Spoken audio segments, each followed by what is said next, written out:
7-8 trolley মাটি ছিল আমার কিনে এখানে বল দিছি সব জায়গায় সমস্যা সব দিয়া। নমস্কার বন্ধুরা, আজকে আমার মামা দুজন লেবার নিয়ে তার নিজের ঘরে মাটি দিচ্ছে, তারই ছোট্ট একটা ভিডিও আপনাদের জন্য আপলোড দিলাম।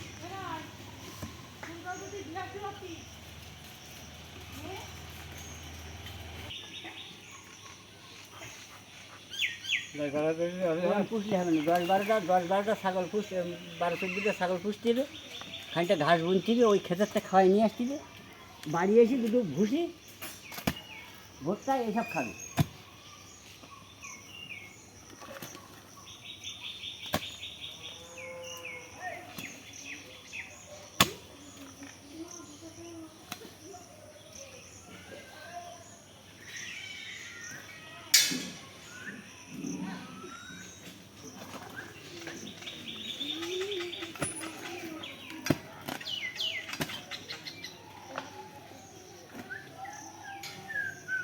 যা মাটি ফেলা হয়েছে তার থেকে ছাউ করে নিয়ে যাচ্ছ তো মনে হচ্ছে।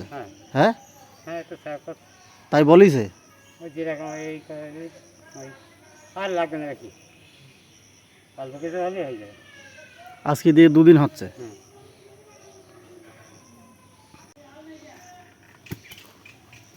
শুকুই শুকুই মাটিটা ঘরে তুলতেছে।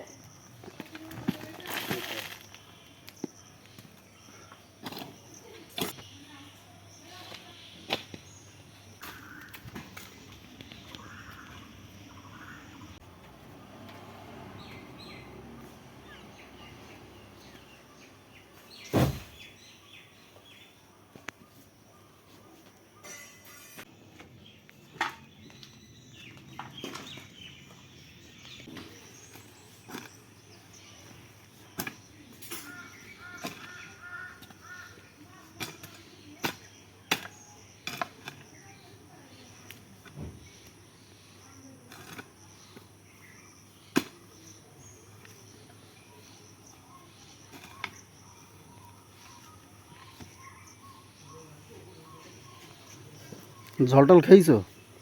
জল খেয়ে এই লেগে এই কল ধরে দিলাম।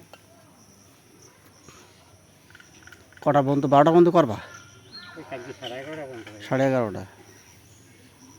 এখন যা গরম পড়ছে। আর ওই হয়ে গেছে প্রায় হয়ে গেছে।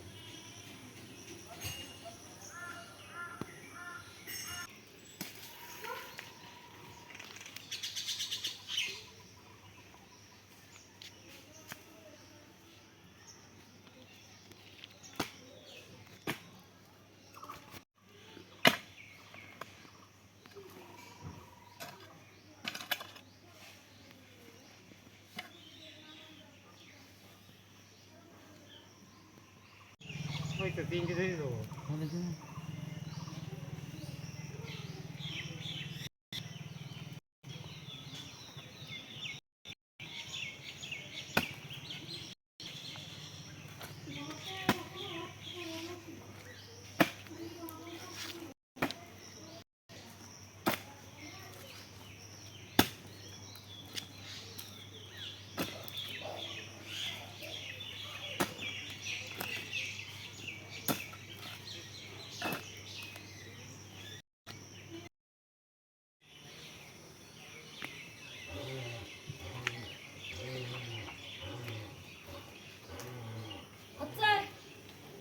ভাই তো হয়ে গেছে।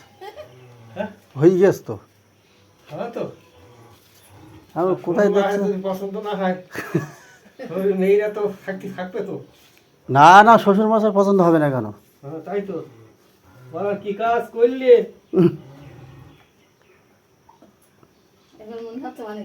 হ্যাঁ হ্যাঁ, মাটি দিয়ে ভরাট করতে পারলে জায়গা বেরিয়ে যাচ্ছে। কতদিন ধরে ভরাট করা হচ্ছে, আজকে তো করি রে 5 মাস 6 মাস। গাড়ি পাড়া না 1100 টাকা মাটির বিরাট দাম, না পেরি বলছিলাম উত্তর মাঠে আমাদের জমিতে নাই।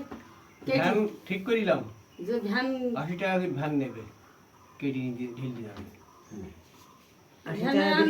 ভ্যানে আনলে এই পর্যন্ত ঢেলে দিতে কিনে দেখো এখনো ভ্যানে যদি মাটি পাইতে পারো না, ভ্যান পাই ভ্যানে তুলি নেবো। আমাদের ওই জায়গায় খাত করলি ও ঢেউ এই ধোয়া নিয়ে এসে পুরো হয়ে যাবে। ওই তাও মাটি লাগবে, 3 টলি মাটি লাগবে ওটা নামা। না ওই উত্তর মাটি, হ্যাঁ ও জায়গায় ভর্তি হয়ে যাবে। ওখানে মাটি নেই ওখানে এক কপ করে কেটে নেবো। হ্যাঁ ওই ভ্যান পালি ভ্যান পাঠিয়ে ধরো বলিল তা বলিল আসবে আমাদের মানিক তো ওই ঘর করি তো মাটি সব ভ্যানে টেনে ও ভ্যানে টানা মাটি বলো সব টলি ঢুকতে দেয়নি তো। বলতে নিল সোজা মাটি, স্যার মাটির কি দাম, দেখুন শুধু তো না। ভাবছি। ওই মাটি ওই ঘর উঠছে আমার তো ওই যে সব মাটি ভ্যানে থাকা টানা ছিল মাটি মোটে ধরো সব।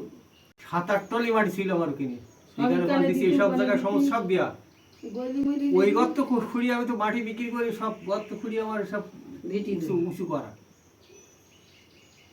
তার মধ্যে এই মেজির উপরে ওই যে গর্ত ছিল, ওই জায়গায় আমাদের গর্ত নালা বাগান ছিল, কিছু মাটি ওই গর্ত বুঝিয়ে গেছে এই মাটি দিয়ে। হ্যাঁ আমাদের মাটি গেলে স্যার করতে দেখো বিশাল বড় গর্ত ছিল না ওখানে কোনায়। ধোয়া নিয়ে গিয়ে হাফ পুরি গেল তো তারপর আমি আবার আমার গর্তে বাগায় দিলাম।